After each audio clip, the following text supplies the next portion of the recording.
It's warm, it's not windy right here. So let's see what these bees are doing. Let's see if they're breaking cluster inside the polyhive. And if they're active, they could easily fly in my face.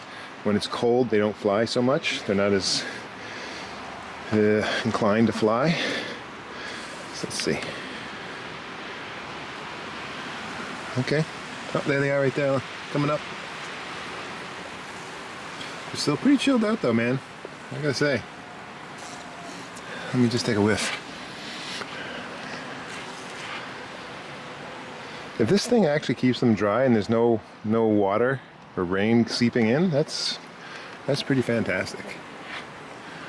But yeah, they're totally chilled out. It's on whatever it is with these bees, they definitely seem chilled out. When they're inside the hive, it's almost like they feel really at ease. You can see the bees, they're all just sort of like, these bees are gonna die probably. You can see this bee trying to take in as much oxygen as possible. I know it's not breathing, but oh, look at that. No, look at the hole from the northern flicker. Look, another one right here. Then they go for the, I don't know what it is, but they go for the handles. The bit of mold that I see on the frames is a little concerning, but as they work their way up, I think they'll be okay. A little sheen of mold on the frames is no big deal, but if it starts to be getting fuzzy, then they're in trouble, or can be. I was just see if there's any kind of moisture condensation from the bees' respiration on top of the hive.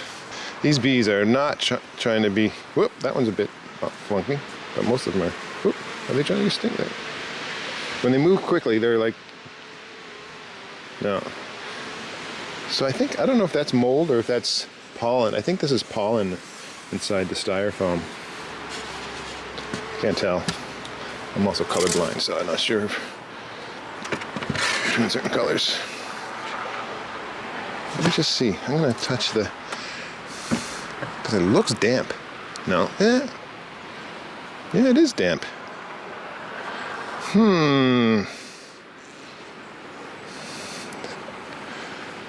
Where's that dampness coming from? See, this is why I like having ventilation. It just, your frames don't get damp. And the guy from Nova Scotia who sold me this hive said all you need is the bottom entrance to have to be wide open. But look at this. I'm gonna pull out a frame right now to see if it's wet.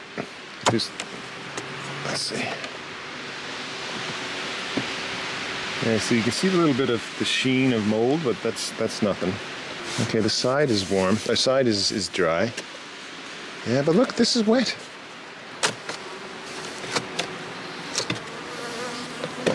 Yeah, that's damp.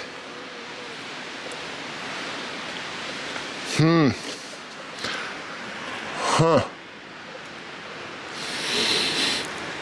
It smells like honey, but that's damp. Well, it's a little wet. It's like a little wet.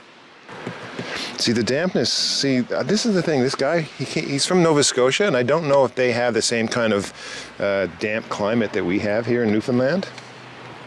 And I think the dampness from outside the hive gets inside the hive. So my initial thoughts are, okay, not catastrophic. It's damp, but it's not wet, like really wet. It doesn't look like it's dripping on the bees or anything. It's nothing. It's still pretty dry. When you open up a hive in the summertime, it's usually pretty dry. Like everything is dry because it's summertime. Everything's totally ventilated, top and bottom, everywhere else. And in the winter, even a well-ventilated hive isn't completely dry. It's always, I mean, it's Newfoundland, right? It's always a little bit damp. You go outside and it feels cold and damp. Well, that definitely gets into the hive. And you can feel the wood is almost, it's not wet, but it's not dry. You know, it's not perfectly dry. And so no wonder the bees have a hard time. Like, they're not getting rained on, but they're in a humid environment all winter, and so the wood doesn't rot, but it just gets, you know, it's not dry, you know, it's not completely waterlogged or anything like that, but it's always like there's like just a surface layer of dampness over everything. And I guess it's if that dampness penetrates the wood, it gets moldy and fuzzy with mold and all that jazz. Yeah, I remember talking to a beekeeper in someplace damp, and he was telling me that if you have water, anything with moisture underneath the hive, and you have a screen bottom board, that the moisture from underneath the hive, like if it's damp ground, that dampness, when it evaporates, it will evaporate into the hive. See, for me, this goes against everything that I would normally do. I would never ever have a hive that doesn't have top ventilation, and specifically for this reason, so that any moisture, any dampness that's in the hive will just, dry out.